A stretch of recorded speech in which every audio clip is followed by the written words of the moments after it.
Halo, kamu lihat gambar di belakang ini? Ini adalah pantai di depan rumah saya di Biak, ya. Dan ini bukan saya, ini kemenakan saya. Rupanya dia mewarisi kemahiran saya untuk bercerita. Jadi dia main ke depan pantai, kemenakan saya dari Surabaya, dia ke pantai depan rumah, adik saya bawa ke Biak vacation, anak kota terus pergi di pulau di Biak. Nah, dia main di situ, main dengan anak-anak kampung yang tinggal depan rumah, dan mereka rupanya ketawa melihat dia, entah merasa lucu karena gemuk, gemuk putih, dan dia sedang bercerita. Mungkin mereka juga nggak ngerti dia ngomong apa, karena dia ngomong pakai bahasa Surabaya. Tapi itulah kira-kira kehidupan saya waktu setelah, jadi saya lanjutkan cerita saya ya. Pada waktu saya umur kelas 5 SD, mami saya sudah cukup mapan, sudah bangun rumah di Biak, dan dia memanggil kami untuk jadi saya, Rudi, dan Mei, adik saya perempuan, kita bertiga dengan oma saya, kita pergi ke Biak. Pertama kali seumur hidup saya naik pesawat, ya, terbang langsung ke Irian dari Makassar ke Biak. Aduh, nah, sampai sana saya sangat senang bisa kumpul dengan mami saya, dengan mama papa saya, ya. Akhirnya kita bisa berkumpul bersama-sama. Saya senang sekali bahwa depan rumah saya itu adalah pantai. Ya, di Makassar kita jarang ke pantai, sekali-sekali aja ke Pulau Kayangan, ke Gusung. Nah, kalau di Biak ini depan rumah saya, kalau air surut ini persis gini, ini lagi air surut. Saya dengan anak-anak kampung, kita akan cari-cari ikan kecil di kubangan-kubangan di atas ini. Ada biasanya terperangkap. Kalau malam-malam saya ikut-ikutan anak-anak kampung, mereka bawa lampu Petromax, bawa itu spear, tombak, karena itu ikan-ikan pada tidur jadi ditombak gitu loh. Kalau malam airnya surut. Ya. Setiap pagi saya berenang depan rumah sini. Biasanya kalau jadi rumah saya ada lantai 2. Dari lantai 2 memandang ke pantai depan ini akan penuh air karena airnya air pasang. Tapi tidak ada geriak ombak sama sekali. Jadi lautnya itu seperti kaca, mencerminkan akan awan. Bayangin aja awan dengan di bawah itu jadi seperti cermin, persis seperti tenang gitu, tidak ada riak sama sekali gitu. Jadi pagi-pagi saya berenang di pantai. Pulang sekolah saya akan berenang lagi di sini cari ikan kecil, walaupun memang sangat panas, ya. Saya masih ingat waktu saya kecil gitu, kelas 5 SD, saya masuk gereja sekolah Katolik Santa Yosef di Biak, ya.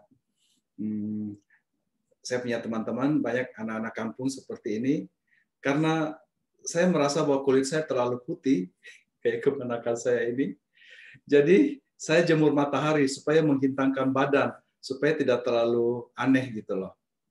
Ya, akibatnya kulit saya ini agak rusak, menurut saya dengan muka saya, karena jemur matahari sampai merah, sampai terbakar, sampai gosong, terkelupas putih lagi gitu loh. Ya, tapi itulah kehidupan saya. Kadang-kadang kalau sore teman saya depan rumah saya ada namanya Gandeng. Kita teman sekolah juga, satu umur. Kita cari bilolo. Bilolo itu keong di pohon-pohon semak-semak dekat pantai ini. Atau kita gali-gali di sini, dekat gali sedikit ada cacing. Kita naik perahu dan kita mancing. Nah, depan rumah saya ini, depannya tuh ada, jadi kamu ini kan dangkal, terus dalam laut besar, laut dalam. Tapi kita ada namanya kayak atol gitu, mengelilingi, jadi gugusan karang yang mengelilingi di tengah laut. Dan kalau air surut bisa airnya cuma setinggi lutut. Bayangin ikan-ikan besar banyak di situ. Namanya reef. Kita the reef, ya. Jadi kita pergi mancing di situ, banyak ikan, ya. Saya suka nangkap ikan hias juga di sini, ya, macam-macam. Nah, ikan hias yang terkenal dari Biak itu namanya Trupercula, clownfish Trupercula, ya. Jadi kalau kamu pernah lihat Nemo, ya. Itu sekelilingnya Nemo itu ada hitamnya di itunya. Nah, itu spesial datang sekitar dari Pulau Biak dan Pulau Salomon. Seluruh dunia hanya ada di sini, ya. Pulau Biak dan Pulau Salomon. Juga sering banyak teripang, banyak banget teripang di sini. Ya, besar begini, kalau dipencet keluar putihnya, gitu ya. Nah, teripang ini bisa diambil, bisa dikeringkan dan mahal ya, haisong ya. Juga banyak duri babi. Kadang-kadang kita tangkap duri babi, kita potong-potong, langsung dipotong dua, terus makan durinya. Cuma beda kalau duri babinya uninya di Japanese restaurant kan bersih, gemuk. Di Biak banyak pasir ya, jadi saya harus cuci-cuci dengan air, kadang-kadang amis. Entah ya tidak seenak dengan uninya yang di restoran Jepang ya, memang mahal dan gemuk ya. Di situ ini. Tapi ikan-ikan banyak, depan rumah kami ini banyak ikan. Juga ada pasar ikan di sini sebelah kanan, ada sore-sore nelayan dari mana-mana datang ke situ. Jadi kita tinggal ke depan rumah beli-beli ikan. Jadi di Biak saya tidak kekurangan ikan segar. Ikan segar, cumi-cumi, ikan cakalang, ikan tuna itu banyak di Biak ya di sini. Di sekolah saya punya teman baik, ada namanya Aling. Sekarang teman baik kita ada Yen Yen, ada Wiwi, cewek-cewek ya.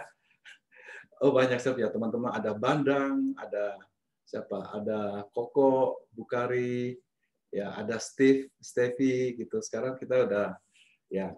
Nah, waktu saya mulai datang, saya ceritakan dulu kan saya Buddha ya. Jadi waktu saya mau ke Biak, saya rencananya mau menyebarkan agama Buddha. Jadi saya minta sama Ramatua berikan saya gambar lukisannya Siddhartha Gautama di bawah pohon Bodhi. Jadi ceritanya waktu sampai di Biak, saya kan sangat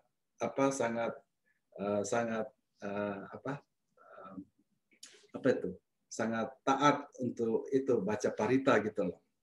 Jadi saya ajak teman-teman saya, si Aling, Wiwi, terus kemudian si siapa tuh, Aling, Wiwi, Yen, kita masuk kamar, saya bikin gelas, saya kasih beras, saya bakar dupa, kemudian saya taruh gambarnya Buddha, baru kita sembahyang. Teman-teman saya heran, mereka kira ini apa, ini aneh banget gitu kan, mereka Katolik ya, ini aneh banget, ini Buce ini bikin apa gitu loh. Saya baca Namo Tassa Bhagavato gitu ya. Agak nerd, I think saya agak nerd waktu di SD ya, pakai kacamata tebal gitu. Tidak, kata teman saya seperti nerd ya. Ya gitulah. Tapi saya pintar cerita. Seperti Nurun di kemenangan saya ini lagi seperti cerita sama anak kampung. Mereka suka dengar cerita saya ya. Karena saya punya wawasan lebih luas karena saya suka baca ya. Nah, kita di Biak ini pulau kecil. Nah, kadang-kadang jadi kalau musim angin, angin kencang sekali dari bawah, pintunya nggak bisa ketutup gitu loh. Wah, kencang banget. Nah, terus tapi I think ya tidak banyak hiburan of course. Hanya ada dua bioskop waktu itu. Ada bioskop Dewi dan bioskop Jaya. Film-film tua lah yang diputar. Nah, kita nonton waktu itu. Terus hanya ada satu toko buku yang dimiliki oleh misionaris, oleh Mr. Hanas namanya. Nah, saya kan suka baca. Jadi itu adalah hiburan saya, pergi ke toko buku. Dan saya langganan semua majalah. Saya langganan majalah Bobo. Masih ingat enggak majalah Bobo? Majalah Bobo, majalah Untung. Saya juga pernah nulis di majalah Bobo, pernah dimuat waktu saya kecil. Majalah Bobo, majalah Untung, waktu itu masih ada Tintin, ya, majalah Bobo, tapi saya paling suka Bobo, ya, majalah Bobo. Terus kemudian kita anak-anak biasanya kalau pulang sekolah juga teman-teman saya datang, kita ke depan rumah saya ini, kita berenang ke tengah laut.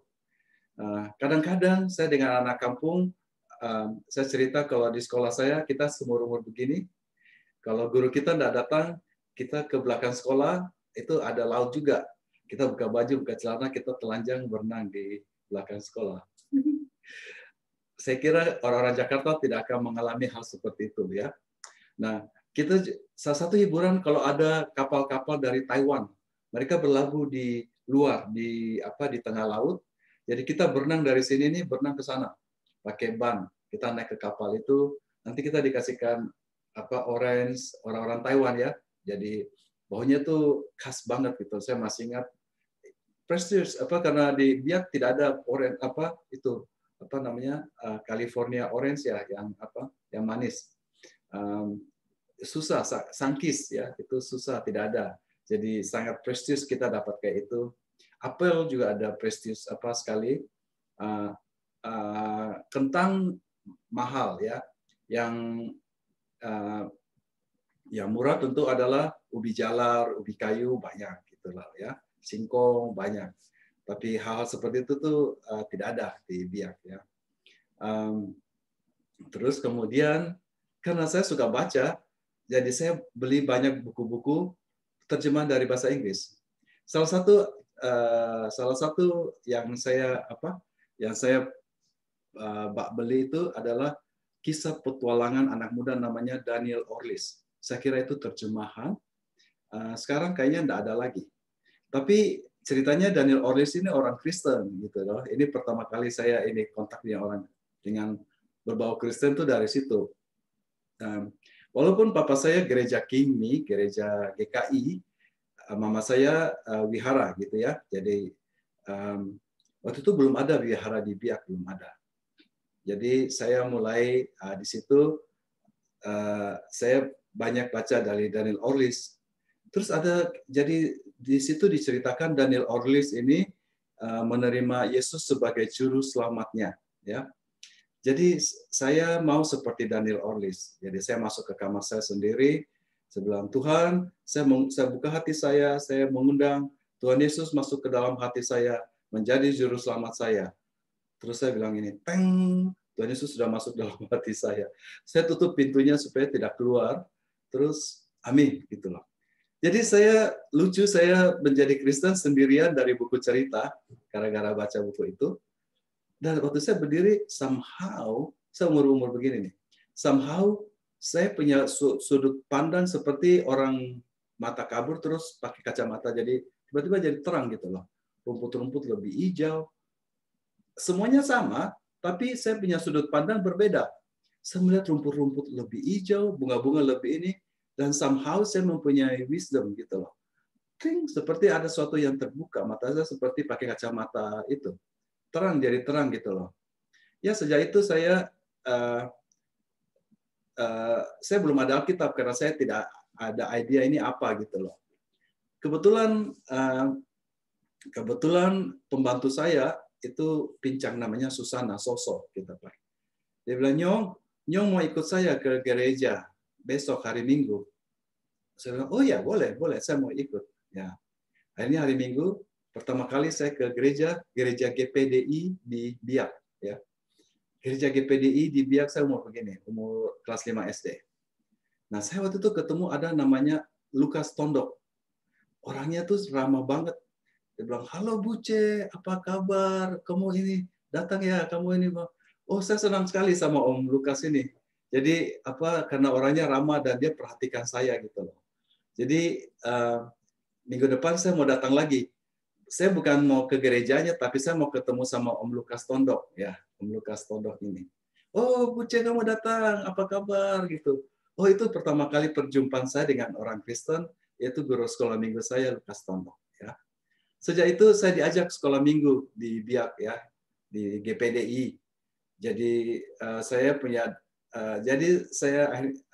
menjadi Kristen di sana gitu ya.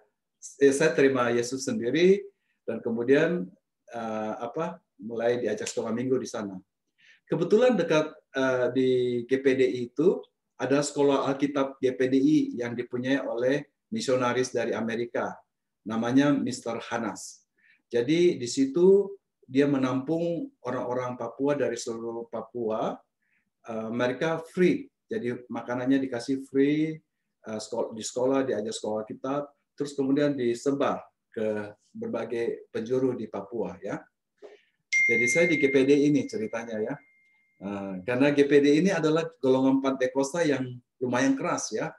Jadi orang tidak boleh merokok, of course, tidak boleh minuman keras, of course, tidak boleh nonton film. Itu yang paling susah.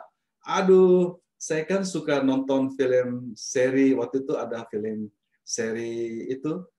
Jadi saya harus menahan keinginan saya untuk menonton film seri karena dianggap berdosa gitu loh. Jadi saudara adik-adik saya nonton film seri di luar, saya sembunyi di kamar.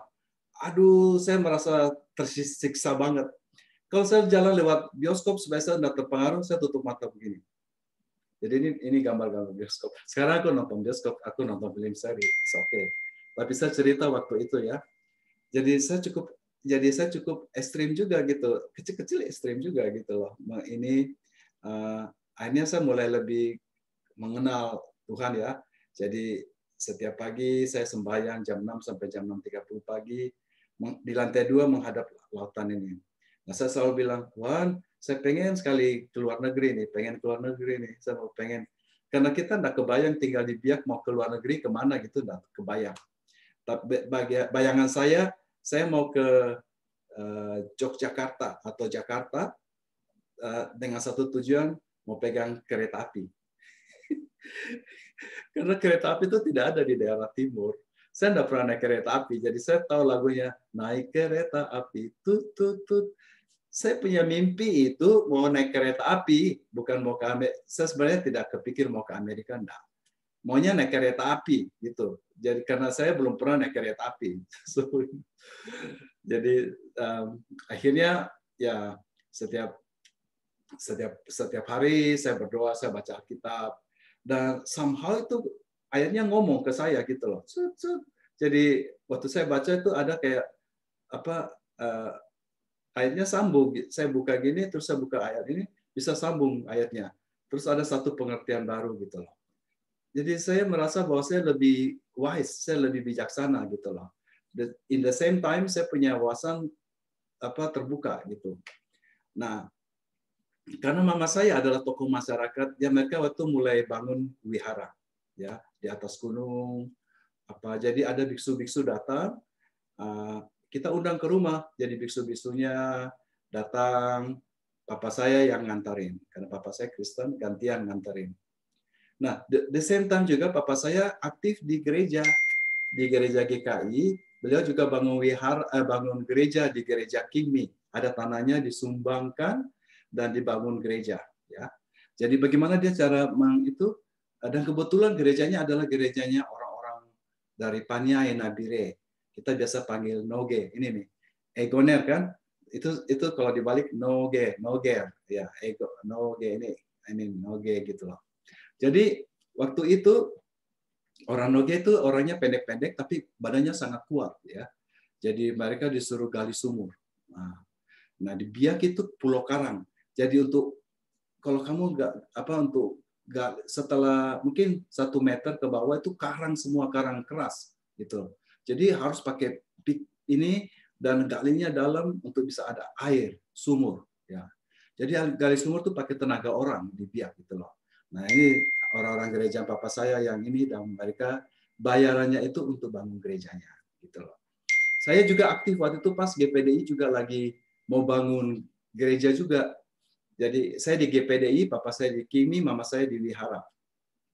Nah, saya ikut bangun di GPDI kita harus dengan murid-murid sekolah kita ke hutan, potong kayu, cetak batu sendiri untuk bangun gereja GPDI. Kecil-kecil saya ikut.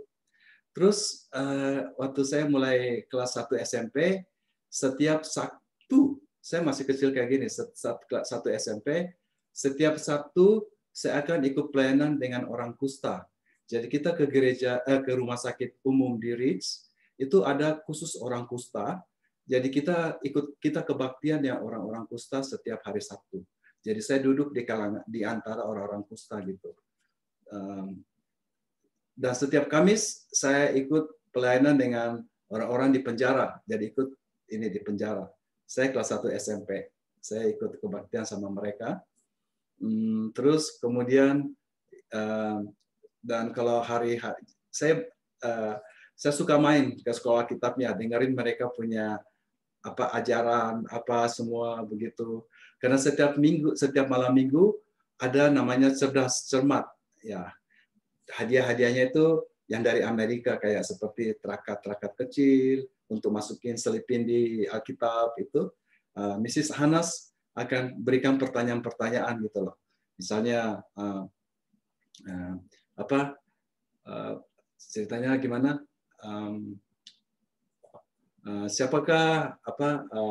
Siapakah orang yang tidak mempunyai papa dan ibu? Ya, tentu Adam dan Hawa yang tidak punya tali pusar atau ya macam-macam seperti gitulah, banyak pertanyaan-pertanyaan. Apakah ayat terkecil ayat yang terpendek dalam Alkitab di Yohanes kata-katanya gini, maka menangislah Yesus. Gitu. Jadi Yesus pernah menangis. Ada ayatnya cuma 3 kata, maka menangislah Yesus. Ya. Terus ada lagi, ada 2 kitab di Alkitab yang tidak ada kata Tuhan, kan atau Allah gitu kan? Kan aneh, buku dalam kitab tapi tidak ada nama Allah gitu ya. Nah, di manakah itu? Ada di kitab Esther, kitab Esther dengan Ayub ya, Esther, pokoknya Esther. Terus siapakah orang yang tidak pernah mati tapi diangkat hidup-hidup? Misalnya Elia dan Musa gitu. So, kita dapat itu dari cerdas cermat di sana. Saya suka join mereka. Dari teman-teman saya, orang-orang Papua yang akan menjadi misionaris. Nah, papa saya juga aktif di kebangunan rohani. Dan rumah saya tidak henti-hentinya kedatangan tamu. Entah siapa, papa saya nanti kasih note, karena papa saya setiap 2 minggu di Biak, 2 minggu ke Serui. Seminggu di Biak, 3 minggu ke Serui. Ke pulau lain untuk berdagang juga. Nanti dia kirim note ke rumah. Ini pengantar, tiba-tiba ada orang muncul atau misionaris dari bule, dari mana-mana kan akan singgah di Biak. Semua tinggal di rumah saya. Terus kemudian pendeta-pendeta, jadi ada pendeta-pendeta nginap di rumah saya. Waktu itu ada KKR juga, ada Yakob Nahwai. Waktu itu ada siapa itu yang Nona Ana itu siapa? Siapa lagi namanya? Yang jadi pendeta juga, Manuhutu apa itu? Siapa Manuhutu ya? Kemudian terus jadi macam-macam pendeta, misionaris dari Buddha juga nginap di rumah saya. Jadi saya sudah biasa hospitality orang. Rumah saya itu setiap minggu kayaknya ada tamu baru. Bapak saya kirim note. Ini adalah tamu, tolong diterima. Ya, mama saya layani, masakin apa, bawa jalan-jalan apa gitu. Dan saya tentunya share dengan mereka. Jadi saya banyak kontak dengan berbagai macam aliran. Saya mengerti gitu loh. Jadi berbagai macam aliran gitu. Ya kurang lebih itu waktu saya cerita di Biak. Ini masa kecil sampai SMP ya. Ya di SMP saya tentu kemudian SD lulus, kita ke SMP 1 Biak. Saya SMP negeri. Nah, SMP Negeri Biak itu walaupun SMP negeri, tapi keren. Karena Biak adalah pusat banyak dari Kowilham, apa semua, Angkatan Laut. Jadi banyak Dandim, Komandan Distrik Militer, Damrem, Bupati, Panglima. Jadi orang-orang penting dari Jakarta, pangkat-pangkat tinggi, mereka pindah ke Biak, keluarganya ikut. Jadi anak-anaknya itu anak-anak anak-anak tentara yang pejabat tinggi gitu loh, yang di Biak banyak satu sekolah. Jadi saya juga banyak expose dengan orang-orang Jakarta, logat Jakarta tentunya. Jadi sekolah kita di SMP negeri itu lumayan gitu loh, pokoknya paling top di Biak gitu loh. Menurut saya. Sorry ya SMP YPK, tapi waktu itu saya rasa begitu ya. Guru-guru saya juga menarik. Saya punya guru namanya Ibu Monare. Itu bekas pramugari yang saya perhatikan bajunya tidak pernah sama selama 1 tahun. Hebat banget, bajunya banyak banget. Dia bekas pramugari, jadi guru bahasa Inggris di SMP Negeri 1, bajunya tidak pernah sama setiap hari. Wah, bajunya banyak banget gitu orang Manado. Terus kemudian ada tentu guru bahasa Inggris kita namanya Pak Yulianto. Nah, Pak Yulianto. Pak Yulianto ini banyak menulis artikel di harian di Australia dan dibayar. Jadi dia suka pamer. Dikasih tunjuk. Ini nih katanya, saya dapat bayaran nih dolar dari Australia untuk tulisan saya. Wah, keren ya. Ya. Terus ya, of course, saya selalu juara 1, 2, atau 3 gitu ya. Jadi kita ada bersaing beberapa teman-teman, kita bersaing. Teman-teman SMP saya sekarang hebat-hebat juga ya sekarang. Jadi ada satu teman saya ini namanya Timotius Pasang. Nah, Timotius Pasang ini waktu kita SMP, dia suka nyontek saya. Sebentar dia nyontek saya, saya ajarin dia matematika. Bahasa Inggris juga saya ngajarin. Tapi ternyata sekarang dia jauh lebih hebat dari saya. Dia menjadi dosen di Australia. Saya dengar sekarang sudah pindah menjadi dosen di Amerika. Ngajar apa tahu? Logam angkasa untuk pesawat angkasa luar. Keren banget. Logam pesawat angkasa luar. Timotius, sekarang tentu bahasa Inggrisnya lebih bagus dari saya, Timotius Pasang. Dia sekarang jadi profesor dan diundang untuk kemarin event ke Israel memberikan itu bimbingan untuk mahasiswa di situ. Saya bilang, wow, hebat banget ya. Jadi itu teman saya Timotius Pasang dari SMP Negeri 1 Biak ya, Egoner. Jangan pandang rendah walaupun dari Biak ya.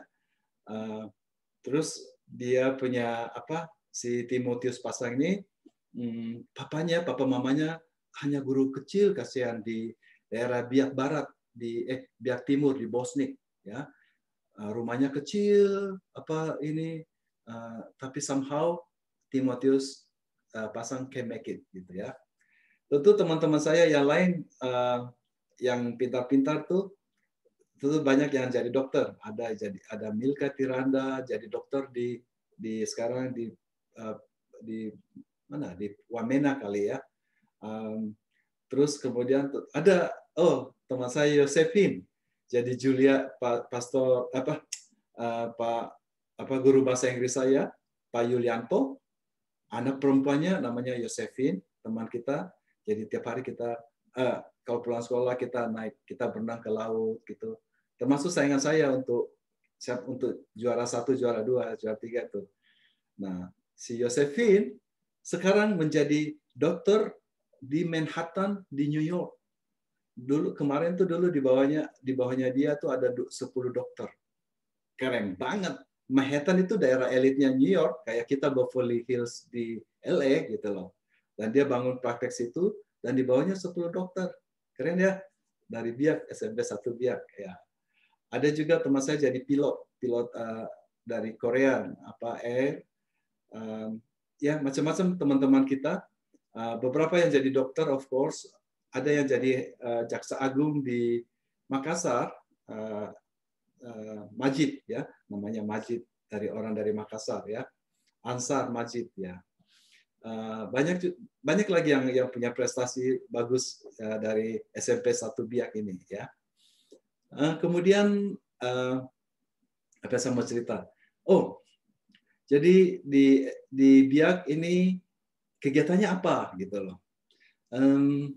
Waktu itu saya kan nerd ya, jadi pakai kacamata tebal, sukanya baca gitu.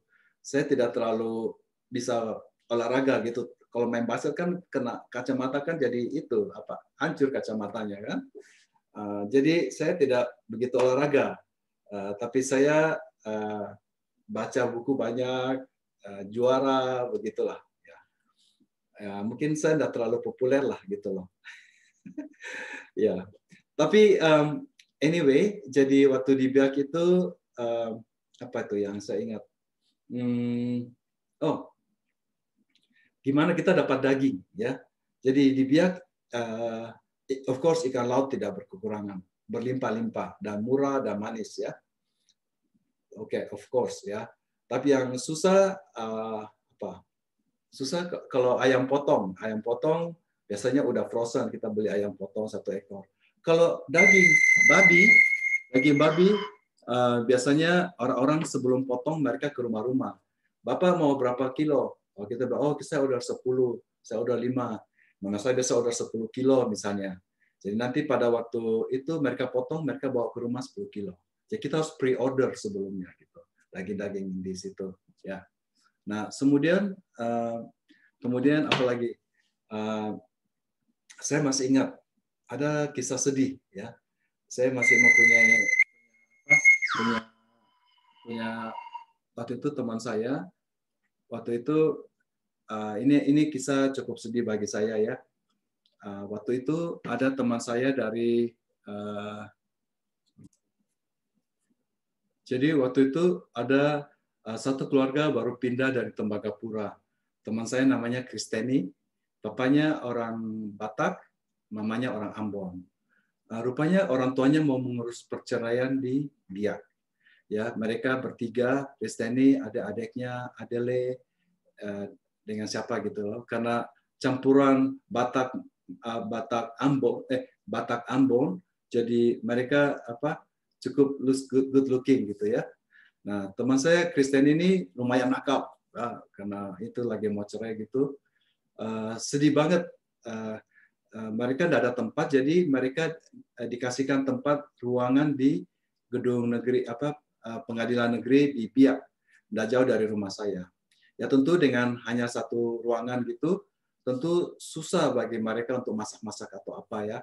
Jadi waktu itu dia mulai berteman dengan saya. Jadi kalau saya ada makan gitu, saya sering ajak Kristeni main ke rumah untuk makan gitu loh. Dia ikut makan. Jadi ya saya berusaha untuk jadi teman yang baik sama teman saya Kristeni. Saya sedih sekali karena dia suka cerita, dia curhat hati sama saya. Dia bilang, aduh, kemarin saya kejar saya punya papa dengan senapan. Saya kaget banget. Saya tidak kebayang anak bisa kejar papanya dengan senapan. Rupanya papanya suka pukul mamanya gitu loh. Jadi dia itu membela mama dan 2 adik perempuannya gitu. Jadi mamanya merasa Kristen ini sebagai satu pahlawan bagi mereka gitu loh. Terus ya begitu. Jadi hubungannya sangat tidak baik dengan papanya ya. Papa dan mamanya mau cerai di pengadilan negeri Biak nih. Karena mungkin di Tembagapura tidak bisa, jadi harus ke Biak untuk bercerai. Satu hari seperti biasa hari hari Senin. Hari Senin teman saya Kristeni main ke rumah pulang sekolah. Pagi-pagi kan penaikan bendera, biasanya sorenya tuh harus ada penurunan bendera ya. Karena sekolah negeri, kita semua harus hadir waktu penaikan bendera, penurunan bendera, terus harus nyanyi Indonesia Raya, hafal pembukaan UUD 45, of course semua gitu, sekolah negeri ya. Dan kemudian jadi saya tidur siang, Kristeni baca-baca ya, ditemani saya. Terus saya bilang, Chris, kamu pulang dulu, ganti baju, kita ikut acara penurunan bendera yuk. Saya bilang. Biasanya Kristeni tidak mau, tapi dia dengerin kata-kata saya, dia bilang, oke, kita ketemu di sekolah. Jadi dia pulang ke rumah, mau rencananya ketemu penurunan bendera di sekolah SMP 1.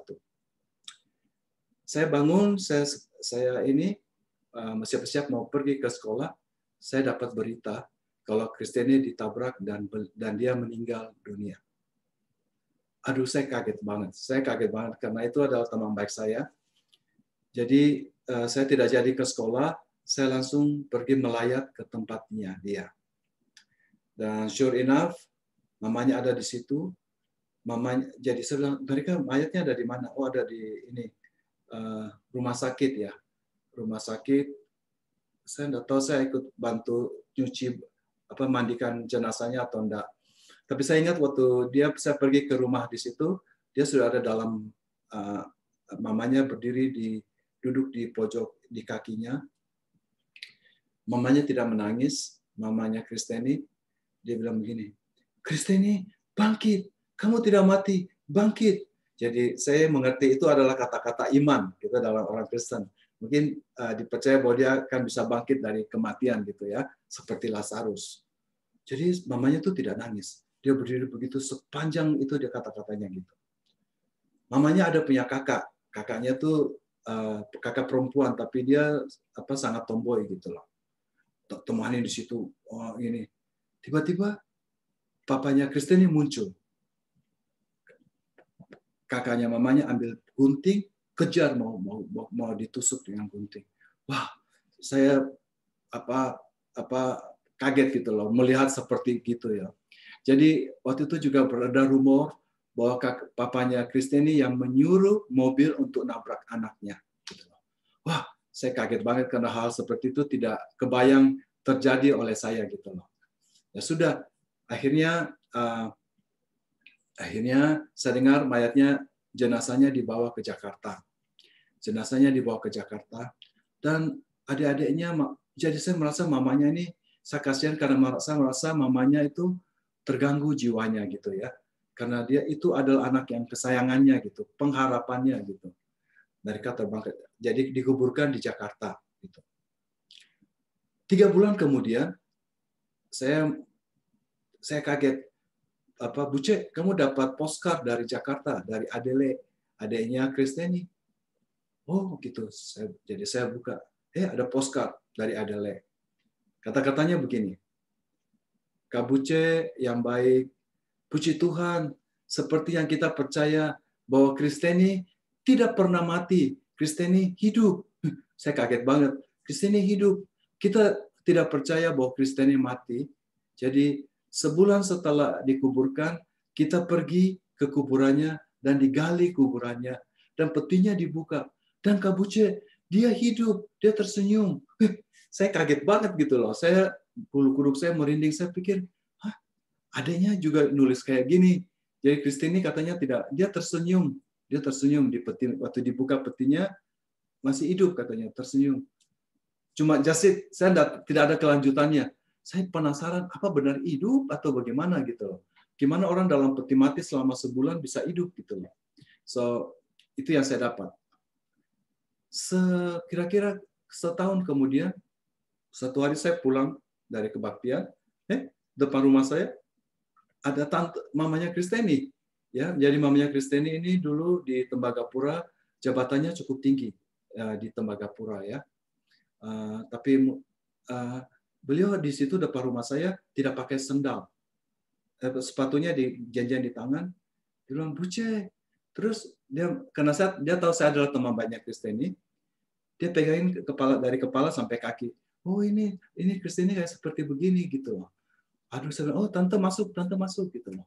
Jadi saya ajak dia masuk ke dalam. Gimana tante dia bilang, iya saya dari Jakarta nih datang ke Biak mau ketemu kamu gitu. Mau cerita tentang Kristeni. Oh ya gitu.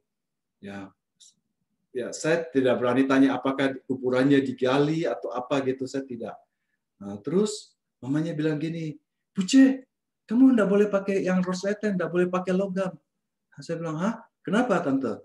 Iya, Alkitab melarang orang memakai logam. Oh gitu. Iya, itu dia bukakan saya ayat. Itu Yesus memerintahkan murid-muridnya pergi dan jangan membawa pundi-pundi uang. Pundi-pundi uang itu kan logam. Jadi kamu pergi menginjil tidak boleh pakai logam. Lihat ini baju saya semua pakai kancing, tidak ada logamnya. Saya merasa, oh, jadi orang bisa mempunyai interpretasi seperti itu. Wah, saya bilang gitu ya. Oh gitu ya tante ya. Oke, saya bilang gitu. Walaupun hati saya, aduh kasihan banget. Akhirnya, tante tinggal di mana? Saya di Hotel Irian, ya, itu dekat airport.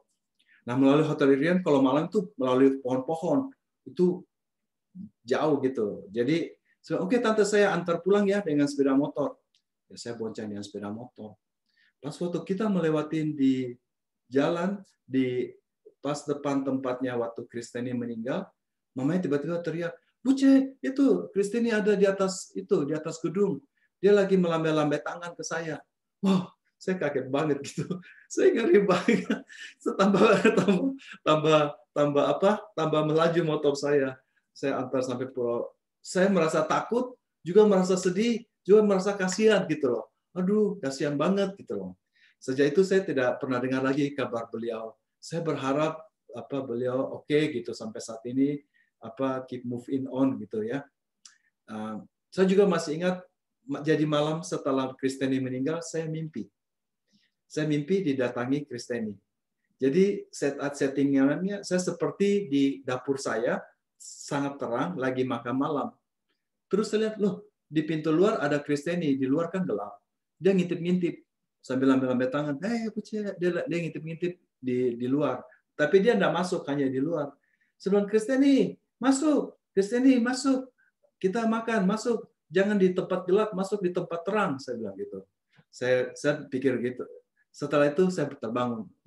Nah, tapi saya merasa hati saya sedih banget gitu loh. Saya merasa ini sahabat saya itu meninggal gitu loh. Ya itu adalah salah satu kisah-kisah di Pulau Biak di SMP saya nih. Banyak kisah-kisah lain yang menarik ya yang akan saya ceritakan. Saya juga ada teman satu, jadi di teman saya namanya Ate dari toko Merauke gitu loh. Tidak ada orang mau teman dengan dia karena katanya orangnya aneh. Ya, jadi ceritanya Ate ini datang dari Singapura ke Biak ya. Keren tuh kalau orang dari Singapura. Tidak banyak orang Biak sekolah di Singapura.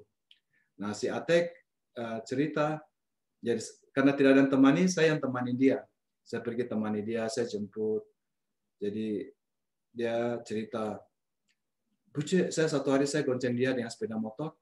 Buce, saya merasa ada suara di telinga saya menyuruh saya lompat dari sepeda motor. Saya bilang, oh jangan.